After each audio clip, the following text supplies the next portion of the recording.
பொல்லாத மனுஷன் நாளையுள்ளவர்களின் ராஜாதிராஜரோடு களவாதே நல்லதல்ல. அவர்கள் இருதயம் கொடுமையை யோசிக்கும், அவர்கள் உதடுகள் தீவினையை பேசும்.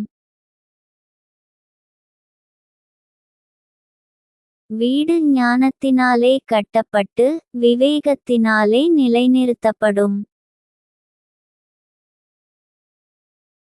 அறிவினாலே அறைகளில் அருமையும் இனிமையுமான சகலவித பொருள்களும் நிறைந்திரு. ஞானமுள்ளவன் பெலமுள்ளவன், அறிவுள்ளவன் தன் வல்லமையை அதிகரிக்க பண்ணுகிறான். நலியோசனை செய்து யுத்தம் பண்ணு, ஆலோசனைக்காரர் அநேகரால் ஜெயங்கிடைக்கும். மூடனுக்கு ஞானம் எட்டாத உயரமாயிருக்கும், அவன் நியாயஸ்தலத்தில் தன் வாயைத் திறவான். தீவினை செய்ய உபாயஞ்செய்கிறவன் துஷ்டன் எனப்படுவான்.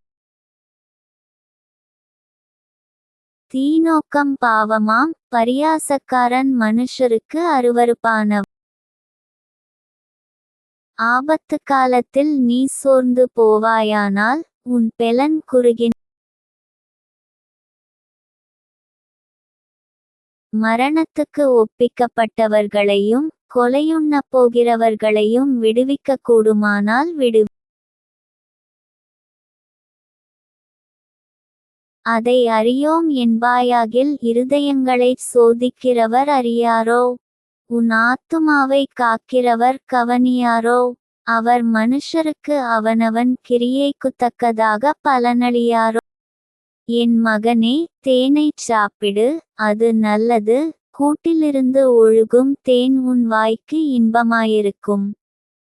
அப்படியே ஞானத்தை அறிந்து கொள்வது உன் ஆத்துமாவுக்கு இன்பமாயிருக்கும்.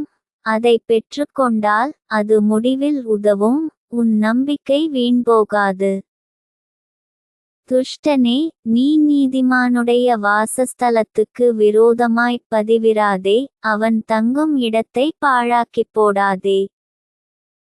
நீதிமான் 7 தரம் விழுந்தாலும் திரும்பவும் எழுந்திருப்பான், துன்மார்க்கரோ தீங்கிலே இடருண்டு கிடப்பார்கள்.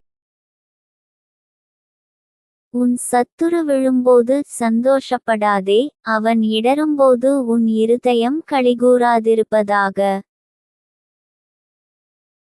கர்த்தர் அதை காண்பார், அது அவர் பார்வைக்கு பொல்லாப்பாயிருக்கும். அப்பொழுது அவனிடத்தினின்று அவர் தமது கோபத்தை நீக்கி விடுவார். பொல்லாதவர்களைக் குறித்து எரிச்சலாகாதே, துன்மார்க்கர் மேல் பொறாமை கொள்ளாதே. துன்மார்க்கனுக்கு நல்முடிவு இல்லை, துன்மார்க்கனுடைய விளக்கு அணைந்து. என் மகனே, நீ கர்த்தருக்கும் ராஜாவுக்கும் பயந்து நட, கலகக்காரரோடு கலவாதே. சடிதியில் அவர்களுடைய ஆபத்து எழும்பும், அவர்கள் இருவரின் சங்காரத்தையும் அறிந்தவன் யார்? பின்னும் ஞானமுள்ளவர்களின் புத்திமதிகள் என்னவெனில், நியாயத்திலே முகதாட்சிணியம் நல்லதல்ல. துன்மார்க்ககனைப் பார்த்து, நீதிமானாயிருக்கிறாய் என்று சொல்லுகிறவனை ஜனங்கள் சபிப்பார்கள், பிரஜைகள் அவனை வெறுப்பார்கள். அவனை கடிந்து கொள்ளுகிறவர்கள் மேல் பிரியமுண்டாகும், அவர்களுக்கு உத்தம ஆசீர்வாதம். செம்மையான மறுமொழி சொல்லுகிறவன் உதடுகளை முத்தமிடுகிறவனுக்குச் சமானம். வெளியில் உன் வேலையை எத்தனப்படுத்தி, வயலில் அதை ஒழுங்காக்கி, பின்பு உன் வீட்டைக் கட்டு. நியாயமின்றி பிறனுக்கு விரோதமாய்ச் சாட்சியாக ஏற்படாதே, உன் உதடுகளினால் வஞ்சகம் பேசாதே.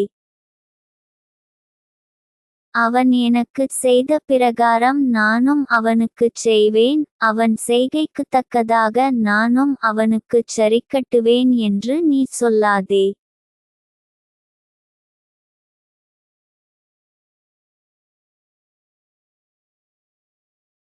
சோம்பேறியின் வயலையும் மதியீனனுடைய திராட்சைத் தோட்டத்தையும் கடந்து போனேன். இதோ அதெல்லாம் முள்ளுக்காடாயிருந்தது, நிலத்தின் முகத்தை காஞ்சொறி மூடினது, அதின் கற்சுவர் இடிந்து கிடந்தது. அதைக் கண்டு சிந்தனை பண்ணினேன், அதை நோக்கி புத்தியடைந்தேன். இன்னும் கொஞ்சம் உறங்கட்டும், இன்னும் கொஞ்சம் கைமுடங்கிக் கொண்டு நித்திரை செய்யட்டும் என்பாயோ? உன் தரித்திரம் வழிப்போக்கனைப் போலும் உன் வறுமை ஆயதமணிந்தவனைப் போலும் வரும்.